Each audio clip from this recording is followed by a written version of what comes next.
حضرت یونس علیہ السلام جن کو ایک دیو ہیکل مچھلی نے نگل لیا تھا، ان سے ایسا کون سا گناہ تھا جو سرزد ہو گیا تھا اور وہ مچھلی کے پیٹ میں 40 دن رہے، اور کیسے اللہ تعالیٰ نے ان کو زندہ رکھا۔ ویورز، آج اس ویڈیو میں ہم حضرت یونس علیہ السلام کے بارے میں جانیں گے، جن کا قصہ قرآن مجید میں جو ہے وہ اللہ تعالیٰ نے ارشاد فرمایا ہے اور تورات میں بھی مذکور ہے۔ بنی اسرائیل کی اولاد سے تعلق رکھتے تھے، جنہیں بخت نصر کے حملے کے بعد غلام بنا کر بابل اور عراق لایا گیا تھا۔ اس وقت دریائے دجلہ کے کنارے ایک چھوٹا سا قصبہ نینوا تھا۔ اشوریا کے ایک بادشاہ نے نینوا میں دیوتا کے نام پر ایک مندر بنایا۔ آہستہ آہستہ دوسرے بادشاہوں نے بھی مندر اور یادگاریں بنانا شروع کر دیں، اور ایک وقت آیا جب یہ چھوٹا سا علاقہ اشورا سلطنت کے عظیم دارالحکومت میں تبدیل ہو گیا۔ نینوا شہر کے مرکز میں مندر اور محلات تھے، جہاں سے اشوریوں کے بادشاہ نے اپنی پوری سلطنت پر حکومت کی، اور ایک اونچے تخت پر بیٹھ کر وہ بازاروں، گلیوں اور تفریح گاہوں کو دیکھتا تھا۔ اشور کے مغربی علاقے میں ہرے بھرے کھیت تھے، پورا شہر درختوں اور باغوں سے ہرا بھرا تھا۔ اشوریا کے لوگ پتھر تراشنے کے فن میں بھی ماہر تھے، اور انہوں نے سنگ مرمر کی دیواروں پر اپنے دیوتاؤں کی تصویریں تراشی تھیں۔ مختصر یہ کہ نینوا تہذیب کے لحاظ سے ایک انتہائی ترقی یافتہ شہر تھا۔ اشودر دیوتا ان کا سب سے بڑا دیوتا تھا، اور ان لوگوں نے بھی بادشاہ کو خدا کا درجہ دیا۔ یہ لوگ بت پرستی اور کفر میں ملوث تھے۔ اس وقت نینوا کی آبادی 1 لاکھ سے زیادہ تھی، اور یہ 700 قبل مسیح کا دور تھا۔ اللہ تعالیٰ نے اس قوم کی رہنمائی کے لیے حضرت یونس علیہ السلام کو بھیجا۔ حضرت یونس علیہ السلام کا پورا نام یونس ابن متی تھا، اور وہ حضرت ہود کی اولاد میں سے تھے۔ جب بعض مفسرین نے لکھا ہے کہ حضرت یونس کا تعلق بنی اسرائیل سے تھا، وہ حضرت یوسف علیہ السلام کے چھوٹے بھائی بنیامین کے بیٹے تھے۔ جب آپ کو نبوت ملی تو اس وقت آپ کی عمر 28 سال تھی۔ ان پر ایک صحیفہ بھی نازل ہوا جو تورات میں یونس کے نام سے موجود ہے۔ یونس علیہ السلام سب سے پہلے اشوری بادشاہ کے پاس گئے اور اسے حق کا پیغام سنایا۔ اسے الوہیت کے جھوٹے دعوے سے توبہ کرنے کا حکم دیا، اور اسے ایک خدا کی عبادت کے لیے بلایا۔ حضرت یونس علیہ السلام نے انہیں اسرائیلی قیدیوں کو رہا کرنے کا حکم دیا، جن کو انہوں نے قید کر رکھا تھا۔ نینوا کا بادشاہ اس کی باتیں سن کر غصے میں آ گیا اور اس کی جان کا دشمن ہو گیا۔ چنانچہ وہ اہل نینوا کے پاس گئے اور انہیں توحید کی دعوت دی اور ان سے توبہ کرنے کو کہا۔ شرک اور بت پرستی اور دیگر برائیوں سے نینوا کے لوگوں نے ایمان لانے سے انکار کیا اور رسول اللہ کا انکار کیا۔ حضرت یونس علیہ السلام اپنی قوم کے لوگوں کو راہ راست پر لانے کے لیے مسلسل کوشاں تھے۔ انہیں بہت سمجھایا اور دعوت کا کام جاری رکھا۔ سال گزر گئے، لیکن یہ قوم حضرت یونس علیہ السلام کی تکذیب کرتی رہی اور شرک پر قائم رہی۔ حضرت یونس علیہ السلام کو یہ دھمکی بھی دی گئی کہ اگر انہوں نے ان کی اشوری خدا کے خلاف کچھ کہا وہ انہیں قتل کر دیں گے۔ آخر کار حضرت یونس علیہ السلام اپنی قوم سے مایوس ہو گئے۔ جب ان کی نافرمانی انتہا کو پہنچ گئی، چنانچہ اللہ تعالیٰ نے یونس علیہ السلام کو حکم دیا کہ وہ لوگوں کو بتا دیں کہ 3 دن کے اندر انہیں عذاب دیا جائے گا۔ چنانچہ آپ نے اہل نینوا کو اعلان کیا کہ اگر تم بت پرستی اور شرک سے توبہ نہ کرو، 3 دن کے اندر تمام لوگوں پر اللہ کا عذاب نازل ہوگا اور پورا شہر تباہ و برباد ہو جائے گا۔ لوگوں نے آپ کا مذاق اڑایا اور جواب دیا، ہم آپ کے رب کی طرف سے عذاب کا انتظار کریں گے۔ آپ کی قوم نے آپس میں مشورہ کیا تو سب نے اتفاق کیا کہ حضرت یونس علیہ السلام کو کبھی جھوٹ بولتے نہیں دیکھا، اس لیے ان کی باتوں کو نظر انداز نہیں کرنا چاہیے۔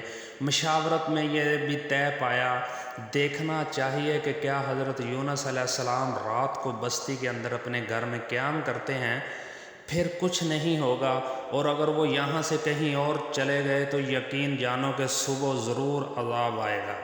حضرت یونس علیہ السلام رات کو اس بستی سے نکلے، صبح ہوتے ہی عذاب الہی کا سیاہ دھواں منڈلانے لگا بادل کی شکل میں باشندوں کے سروں پر۔ جب وہ ان کے پاس جانے لگا تو لوگوں کو یقین ہو گیا کہ وہ سب فنا ہونے والے ہیں۔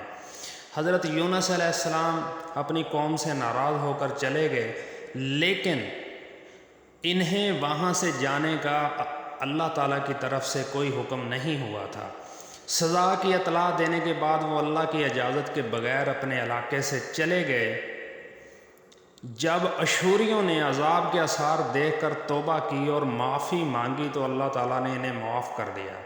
اللہ تبارک و تعالیٰ کسی قوم کو اس وقت تک عذاب نہیں دیتے جب تک وہ اپنے اختیار کو پورا نہ کر لے، لیکن جب حضرت یونس علیہ السلام نے اپنی قوم کو مہلت کے آخری لمحے تک نصیحت جاری نہ رکھی اور اللہ کے مقرر وقت سے پہلے ہی وہ خود ہجرت کر گئے، تو اللہ کے انصاف نے اس قوم کے عذاب کی اجازت نہ دی اور انہیں معاف کر دیا۔ حضرت یونس علیہ السلام جب فرات کے کنارے پہنچے تو انہیں مسافروں سے بھری ہوئی کشتی نظر آئی۔ حضرت یونس علیہ السلام کشتی پر سوار ہوئے اور کشتی نے لنگر لگایا۔ کشتی سارا دن سمندر میں سکون سے چلتی رہی۔ اچانک اونچی لہریں اٹھنے لگیں۔ لوگوں نے کشتی کا بوجھ کم کرنے کے لیے اپنا سامان سمندر میں پھینک دیا، لیکن کشتی کا بوجھ پھر بھی کم نہ ہوا۔ جب کشتی ڈوبنے لگی تو مسافروں کو یقین ہو گیا کہ کشتی ڈوبنے والی ہے۔ کشتی کے مسافروں نے اپنے عقیدے کے مطابق کہا، ایسا معلوم ہوتا ہے کہ اس بستی میں ایک غلام اپنے آقا سے بھاگ گیا ہے، جب تک وہ کشتی سے الگ نہیں ہوتا نجات مشکل ہے۔ حضرت یونس علیہ السلام نے جب یہ سنا تو آپ کے ذہن میں یہ بات آئی کہ اللہ تعالیٰ نے مجھے یہ پسند نہیں کیا کہ میں وحی کا انتظار کیے بغیر نینوا سے نکل جاؤں، اور یہ سوچ کر یہ میری آزمائش کی نشانی ہے۔ اس نے کشتی والوں سے کہا کہ میں وہ غلام ہوں جو اپنے مالک سے بھاگ گیا ہے۔ چنانچہ 3 بار قرآن اندازی ہوئی اور 3 بار حضرت یونس کا نام ہی نکلا۔ چنانچہ وہ حضرت یونس علیہ السلام کو دریا میں پھینکنے پر مجبور ہوئے۔ اس وقت اللہ تعالیٰ نے ایک بڑی مچھلی کو حکم دیا کہ وہ اسے نگل جائے۔ یہ تمہارا کھانا نہیں ہے، اس لیے اس کے جسم پر کوئی درد نہیں ہونا چاہیے۔ مچھلی نے حضرت یونس علیہ السلام کو اپنے پیٹ میں نگل لیا۔ حضرت یونس علیہ السلام نے جب مچھلی کے پیٹ میں اپنے آپ کو زندہ پایا تو اللہ تعالیٰ سے افسوس کا اظہار کیا کہ وہ وحی الہی کا انتظار کیے بغیر نینوا سے چلا گیا تھا اور اللہ سے اجازت لیے بغیر نینوا کو چھوڑ دیا۔ حضرت یونس علیہ السلام نے مچھلی کے پیٹ میں اللہ کو پکارتے ہوئے 3 اندھیرے اس پر جمع ہو چکے تھے، رات کی تاریکی، مچھلی کے پیٹ کے اندھیرا اور سمندر کا اندھیرا۔ آپ نے اندھیرے میں یہ کلمات کہے، لا الہ الا انت سبحانک انی کنت من الظالمین۔ ترجمہ، تیرے سوا کوئی عبادت کے لائق نہیں، تو پاک ہے، بے شک میں زیادتی کرنے والوں میں سے ہو گیا ہوں۔ روایت کے مطابق حضرت یونس علیہ السلام یہ تسبیح نہ پڑھتے تو وہ باقی رہتے مچھلی کے پیٹ میں قیامت تک۔ اللہ تعالیٰ نے مچھلی کو حکم دیا کہ اسے بغیر کسی تکلیف کے سمندر کے کنارے گرا دے۔ روایت کے مطابق حضرت یونس علیہ السلام اس مچھلی کے پیٹ میں 40 دن تک رہے اور اس کے بعد اللہ کے حکم سے اس مچھلی نے اسے سمندر کے کنارے پھینک دیا۔ اس کے بعد اللہ تعالیٰ کو سمندر کے کنارے ایک کانٹے دار درخت نظر آتا ہے۔ روایت کے مطابق یہ کدو کا پودا تھا جس کے ذریعے حضرت یونس علیہ السلام سایہ دار تھے۔ اس کے علاوہ اللہ نے ایک جنگلی بکری بھیجی جو زمین کی گھاس اور جڑی بوٹیاں کھاتی تھی، وہ صبح و شام آپ کو دودھ پلاتی تھی، یہاں تک کہ آپ تندرست ہو گئے۔